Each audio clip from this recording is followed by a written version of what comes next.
কাশ্মীরে গোলাগুলি মোদির সাজানো নাটক নাকি ব্যর্থতা? রক্তে ভাসছে কাশ্মীর, কি জবাব দেবে মোদি? গোলক ধাঁধায় আটকে গেছে মোদি, কোন দিকে উত্তর দেবে? উত্তর দিতে হবে দুইটার মধ্যে যে কোনো একটা। কিন্তু কি বলবে মোদি? কাশ্মীরে ২৬ জন মানুষের মৃত্যুর দায় যে কোনো একভাবে তাকে নিতেই হবে। হয়তো স্বীকার করবে এটা তার প্ল্যান ছিল, অথবা স্বীকার করতে হবে এটা তার ব্যর্থতা ছিল। বাঁচার দরজা বন্ধ গেল এবার মোদির। কাশ্মীর ভারতের সবচেয়ে পর্যটক প্রিয় অঞ্চলগুলোর একটি। এটি ভারতের নিরাপত্তা ব্যবস্থার চরম ব্যর্থতা, মোদী সরকারের নেতৃত্বে গোয়েন্দা ব্যবস্থার দুর্বলতা এবং কেন্দ্রীয় নেতৃত্বের আত্মতুষ্টির নগ্ন উদাহরণ। প্রাণ গেছে ২৬ জনের, আহত আরও ২০ জনেরও বেশি। নিহতদের মধ্যে ২৫ জন ভারতীয়, একজন নেপালের নাগরিক। ২২ এপ্রিল ২০২৫ বাইশারান উপত্যকা বিকেলের শেষ ভাগে টুরিস্ট স্পটে খোলা মাঠে ছড়িয়ে ছিটিয়ে ছিল পরিবার, বাচ্চারা খেলা করছিল, কেউ ঘোড়ায় চড়ে পাহাড়ি পথে ঘুরছিল, কেউ ক্যামেরা হাতে তাক করেছিল উপত্যকার দিকে। ঠিক তখনই শুরু হয় আতঙ্ক। প্রথম গুলির শব্দে মানুষ দাঁড়িয়ে যায়, দ্বিতীয়বারে দৌড়াতে শুরু করে। সেনাবাহিনীর পোশাকে ৬ জন বন্দুকধারী অতর্কিতে প্রবেশ করে এলোপাতাড়ি গুলি চালায়। তাদের লক্ষ্য ছিল অপ্রস্তুত সাধারণ মানুষ। ধর্মীয় পরিচয় দেখে বেছে বেছে গুলি ছোড়া হয়। এই হামলার জন্য দায় স্বীকার করেছে দ্য রেজিস্ট্যান্স ফ্রন্ট। এটি লস্কর-ই-তাইয়েবা ও হিজবুল মুজাহিদিনের শাখা হিসেবে পরিচিত, যারা বহু বছর ধরেই কাশ্মীর উপত্যকায় সক্রিয়। এই হামলার আগে গোয়েন্দা সংস্থাগুলোর কাছে কোনো ইনপুট ছিল না, কোনো অ্যালার্ট দেওয়া হয়নি পর্যটন কেন্দ্রের জন্য। সেনাবাহিনী বা নিরাপত্তা বাহিনীর কোনো অগ্রিম উপস্থিতি ছিল না এলাকাটিতে।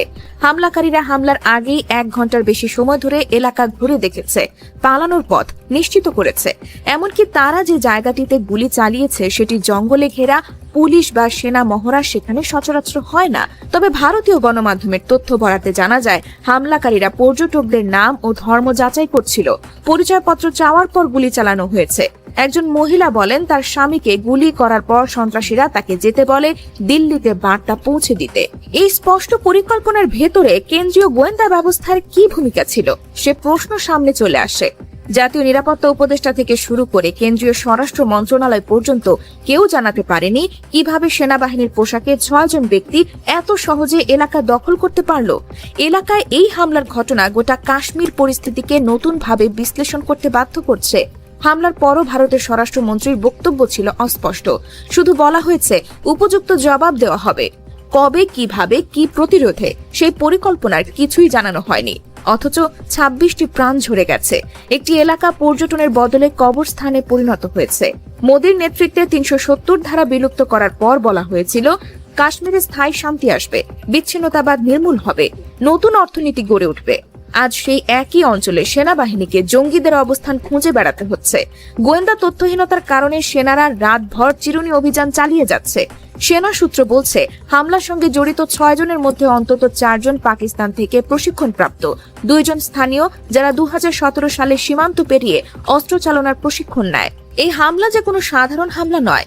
গোটা এলাকা আগে থেকে পর্যবেক্ষণ, ছদ্মবেশে প্রবেশ, লক্ষ্য নির্ধারণ এবং নির্দিষ্ট জায়গায় গুলি, এই সবকিছু ছিল টার্গেটেড। এমনকি ব্যবহার করা অস্ত্রও ছিল AK-47 সিরিজের। ভারতের বিমান সংস্থাগুলো জরুরি ফ্লাইট পরিচালনা করেছে কাশ্মীর ত্যাগে আগ্রহী পর্যটকদের জন্য। পর্যটন দপ্তর বলছে, এই ঘটনার পর অন্তত ৫০,০০০ বুকিং বাতিল হয়েছে।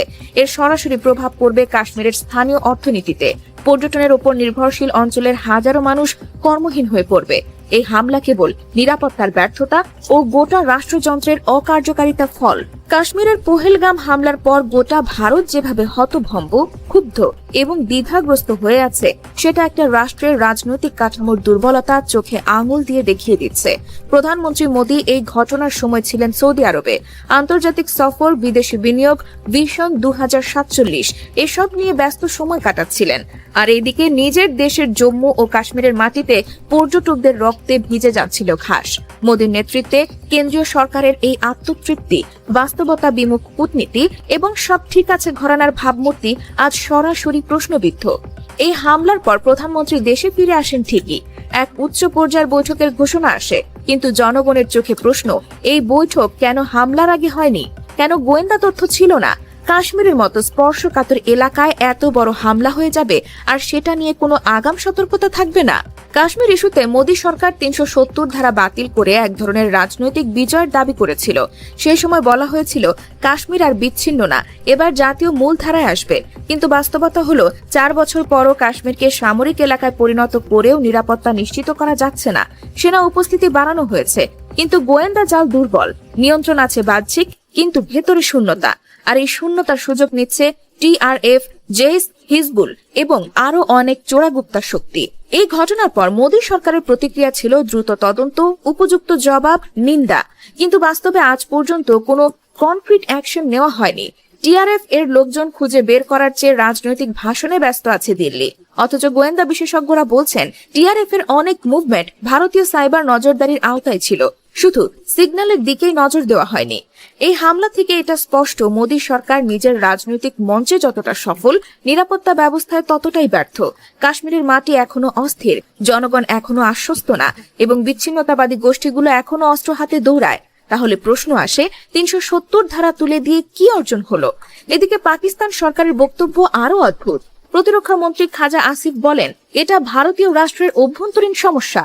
নাগাল্যান্ড, ছত্তিশগড়, মণিপুরেও এমন ঘটনা ঘটে, এগুলোর সঙ্গে পাকিস্তানের সম্পর্ক নেই। এই বক্তব্য সরাসরি রাজনৈতিক কৌশলের অংশ, কারণ ভারত পাকিস্তান জলসম্পদ চুক্তি স্থগিত করে দিয়েছে। কূটনৈতিক স্তরেও সম্পর্ক খারাপের দিকে। টিআরএফ এর মতো গোষ্ঠীগুলো এই ভাঙা সম্পর্কের সুযোগেই মাঠে নামে। এই মুহূর্তে কাশ্মীরের পর্যটন শিল্প পুরোপুরি বিপর্যস্ত।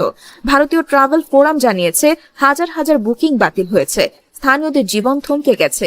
একদিকে কেন্দ্রীয় সরকারের নীরবতা, অন্যদিকে রাজ্যের নিরাপত্তা ঘাটতি, সব মিলিয়ে এলাকাটি এখন রক্তাক্ত ও নিঃসঙ্গ। এখন সরকার শুধু নিন্দা করে পার পেতে চায়, কিন্তু জনগণ দেখছে মোদীর নেতৃত্বে সরকার শুধু বক্তৃতা দিতে পারে, বাস্তব পদক্ষেপে পুরোপুরি অনুপস্থিত। কেন্দ্রীয় সরকারের কাছে গোয়েন্দা ডেটা ছিল না, তাদের নিজস্ব বাহিনী ছিল না, এমনকি কোনো বিকল্প প্রস্তুতি পর্যন্ত ছিল না। মোদী সরকারের এই আত্মতুষ্টি এবং নজরদারি ব্যর্থতা, যা গোটা দেশের জন্য হুমকি। পহেলগামের উপত্যকায় রক্ত ঝরছে, আর সেই রক্ত ভারতের রাষ্ট্র ব্যবস্থার মুখে এক নির্মম প্রতিবাদ হয়ে দাঁড়িয়েছে। এই হামলা আন্তর্জাতিক পর্যায়েও ভারতকে একঘরে করে ফেলেছে। জাতিসংঘ থেকে শুরু করে আন্তর্জাতিক মানবাধিকার সংস্থা পর্যন্ত সবাই এখন প্রশ্ন তুলছে, কাশ্মীর যদি ভারতের অখণ্ড অংশ হয়, তাহলে সেখানে এত নিরাপত্তা বাহিনী থাকার পরও ২৬ জন নিরীহ মানুষ কিভাবে হত্যা হলো? কেন এত বড় ব্যর্থতার পরও মোদী সরকার এখনো শুধুই প্রতিক্রিয়া দিতে পারে, কোনো ফলপ্রসূ পদক্ষেপ নয়? কাশ্মীর এখন হয়ে উঠেছে ভারতের রাজনৈতিক ঔদ্ধত্য ও সেনাবাহিনীর ব্যর্থতার ল্যাবরেটরি। ৩৭০ ধারা বাতিল করার পর কেন্দ্রীয় সরকার বারবার বলেছে কাশ্মীর এখন শান্ত, উন্নয়নের পথে আছে। অথচ বাস্তবে যা ঘটছে তা হলো সেনা ব্যারিকেড, ইন্টারনেট শাটডাউন, মিডিয়ার ওপর সেন্সরশিপ আর মাঝে মাঝে রক্তাক্ত হামলা।